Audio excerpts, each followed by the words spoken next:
નવરાત્રિ આજનો બીજો દિવસ માતા બ્રહ્મચારિણીની કથા. યા દેવી સર્વભૂતેષુ માતૃરૂપેણ સંસ્થિતા નમસ્તસ્યૈ નમસ્તસ્યૈ નમસ્તસ્યૈ નમો નમઃ. નવરાત્રિના બીજા દિવસની વાર્તામાં આપણે જોઈએ તો માતા બ્રહ્મચારિણીની કથા છે.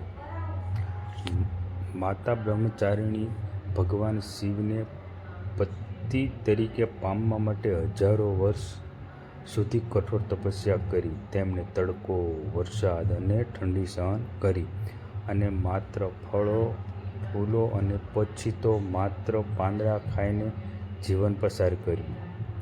તેમની તપસ્યા એટલી તીવ્ર હતી કે દેવો પણ પ્રસન્ન થયા. અંતે ભગવાન શિવ તેમની તપસ્યાથી પ્રસન્ન થયા અને તેમને પતિ તરીકે સ્વીકાર્યા. મા બ્રહ્મચારીની વાર્તા આપણને શ્રદ્ધા, સમર્પણ અને ધ્યેય માટે અડગ રહેવાનું મહત્ત્વ શીખવે છે. જય માતાજી.